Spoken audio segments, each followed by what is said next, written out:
Hello, welcome back to another installment of Crafting with Slavie, another Halloween card for you today. I really wanted to play with the Magic Iris card, and I primarily used the Happy Haunting set from Lawn Fawn. Of course, both of these are Lawn Fawn products. I mentioned in a previous video that I like to start with doing my ink blending first, so that way I have let my cardstock, given it an opportunity to dry before I start putting adhesive on it and putting it all together. So this is the grass portion that is going to be in kind of the foreground of our card. I used crushed olive and I believe moss green distressings, and everything I used is linked in the description below. And then here I am creating the moon part of the magic iris. So the idea is that there's a moon, and in behind, when you open the moon magic iris bit, you'll have your sentiment. And I'm quite happy with the way that it turned out. And I wasn't sure what color of ink I wanted to use because I really love a pale yellow looking moon. So I actually ended up using antique linen. Go figure. It worked out great. And then from there, I used my distress sprayer with just plain water in it, and I sprayed the heck out of the sausage pieces for the magic iris, as well as the back of the center, the hole, I guess, the moon. And I also repeated the same process with the lawn, but instead of using the sprayer, I actually just dipped my brush into a wash tub that I have for painting, and I did it that way, the old-fashioned way, for a little bit more controlled spray, because I found that for the moon, the water droplets were just a little bit too big, but it ended up working out really great for the moon. So that was a happy accident. I'm quite happy. All right, so then I wanted to ink blend the rest of the background. Of course, I'm making a sky to go alongside with the moon. And I started off in the middle, again, with the antique linen, so it all matches. I then went in with carved pumpkin. And then this one is fired brick. And then I go in with seedless preserves, just to bring in a little bit more of that purple to really make that sky glow.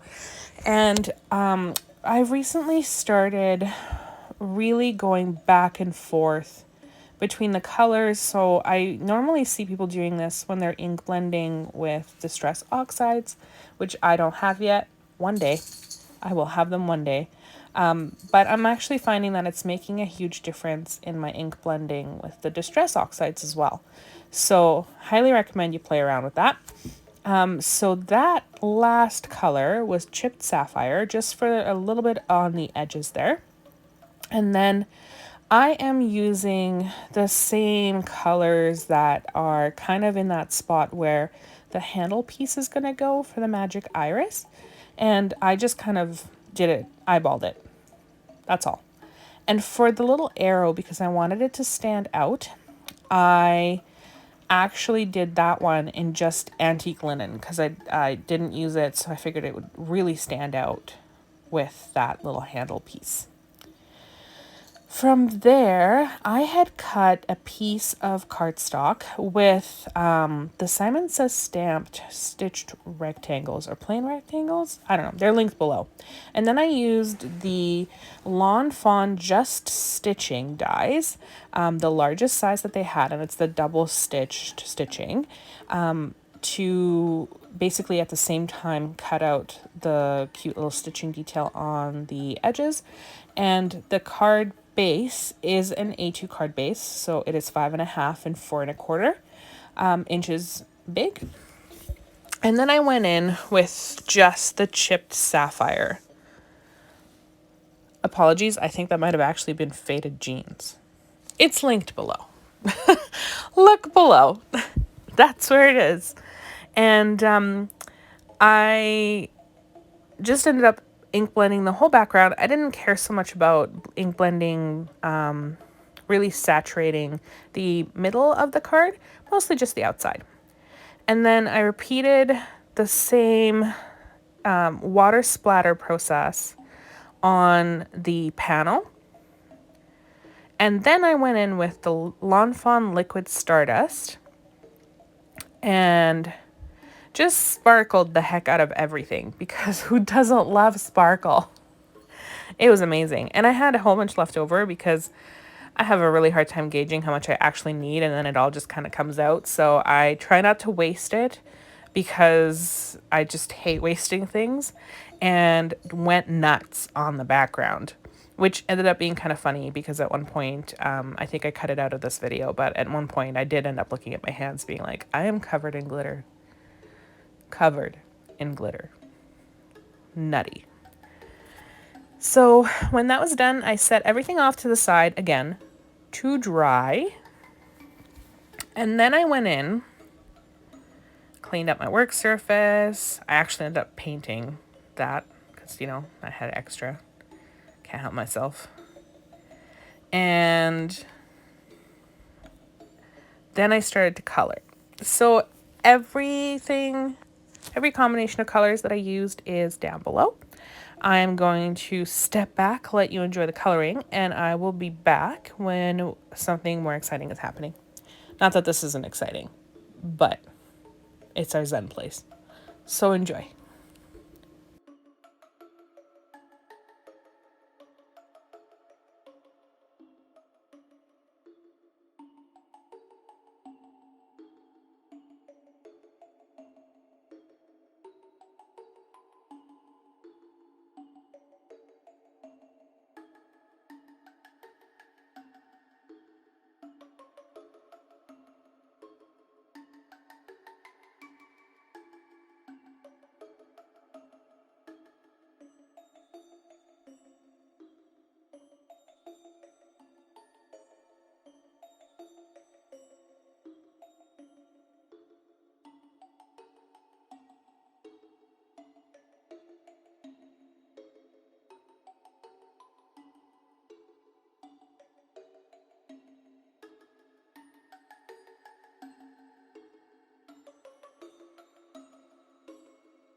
Alrighty. So after all the coloring was done, I went back in with the stamp set from Booyah and stamped out everybody's faces. Again, because I wasn't sure who was going to wear which costume.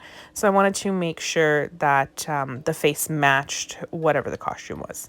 And I also went in, because I'm trying to be better at embellishments and using my jelly roll pens and all that stuff, these beautiful things that I see people doing. I want to be just like them. Not really, but you know, my own version of it.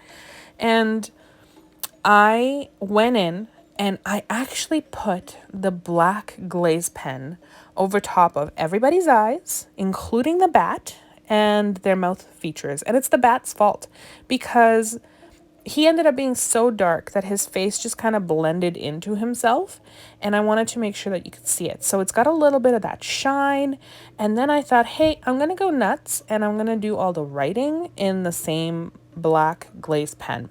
And then, of course, once I did that, all the fangs weren't showing up properly, so then they got hit with the white jelly roll pen.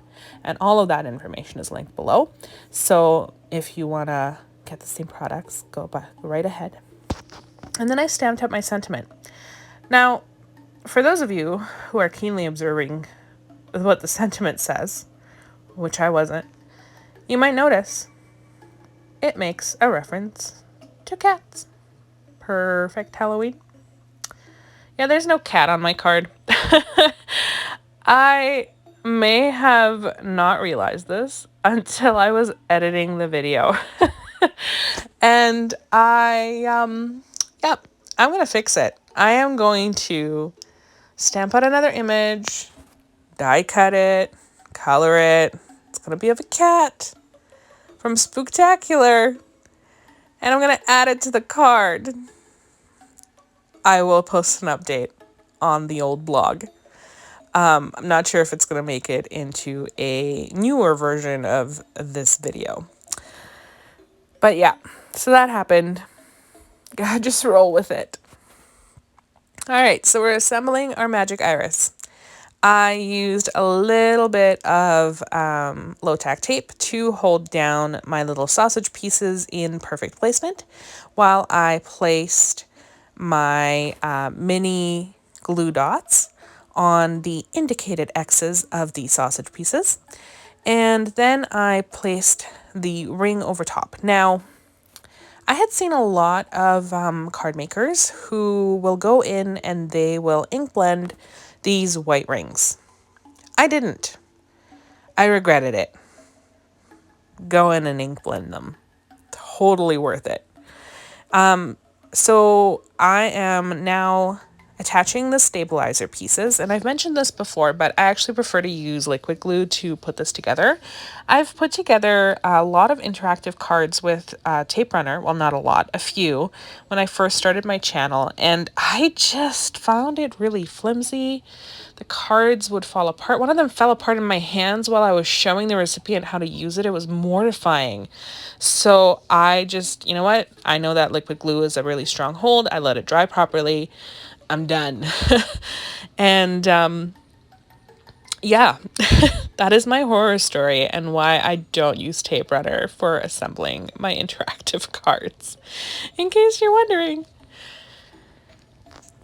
All right, so we are gluing the stabilizers on the third ring right on top after we applied our little handle. And you might have noticed that I actually applied 2 pieces for the handle. So the original instructions call for just 1, but I like my handle to be a little bit sturdier because, again, I find that it's a little bit flimsy. So this way it's held from both sides. I do kind of position it in between, because there's 3 rings, right? So it's attached to the middle ring, and I slid it over top of the ring and underneath the ring, so that it's attached from both sides and hopefully lends the card that stability. And then I, with the stabilizers, when you glue them down, you want to make sure that they have a little bit of give so that they, you can still make the card work, basically. And then from there, I made sure that my magic iris was closed, and I aligned the handle I'm going to keep calling it the handle. I'm not sure what else to call it. I made sure to align the handle to the panel so that so that it was in the closed position, so that they would have to open it to be able to see the sentiment. And then I actually double layered this portion. You can see me putting the second layer on the card here. And I'm not sure that that was necessary, but I thought I'd give it a try for this card. I didn't really notice much of a difference, and I actually realized after the fact that I totally forgot to put glue on the back of the actual Magic Iris panel there, but it's fine. It's not going to come apart. I have faith. So then I lined up my panel over top of my blue panel, and I used that position to figure out where my sentiment was going to go. And then before I started assembling everything, I attached this to an A2 card base, a side folding card base. So again, the card base folded measures 4 1/4 by 5 1/2. And then I started assembling. So here goes my panel, and of course it's open so that I can make sure that it lines up perfectly. And then I put my grass on top of that, and then I started playing. So for this part, I think I'm just going to step off and let you watch, but I do want to make a couple comments. So I've made a couple of modifications to these die cuts. So you'll see me here playing with a couple of the Copics that I had already out from coloring the critters. And I just, with this die cut, like, it's super cute, but I really don't like that the pieces in the fence don't cut out. Like, it just, the white really boggles with my mind, so I like to color them in. And then I realized that the house, the chimney, was actually super in the way. So I went in and I cut off the chimney right here, and then I went in with my white jelly roll pen to cover up where that chimney was, and it works like a charm. So if you ever have Copic coloring that maybe you went over the lines and you're just looking for a quick way to fix it, white jelly roll pen, it is great. You just apply a bit of a layer on it so that you can't really see it. Maybe you have to do it 2 or 3 times, but you let it dry so it doesn't rub off, and you can't even tell. It's fabulous. Highly recommend. All right, so I'm going to go let you finish watching me putting this back together, and I will be back shortly.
Okie dokie. So we are to the Nuvo Crystal Drops portion of our program. And I don't really have a rhyme or reason for how I went in with these guys. I have this beautiful one, the first one that I started with. It's called Starry Night, and they're like a glitter drop. So I started with those, and then I just kind of tried to match the color of the background up top. And it ended up working out really well. So I hope you enjoyed today's card. Again, I will post an update on this card on the blog. If you like what you saw, please hit the subscribe button and the notification bell so you don't miss any future videos. And I want to thank you for watching, and I'll see you again soon.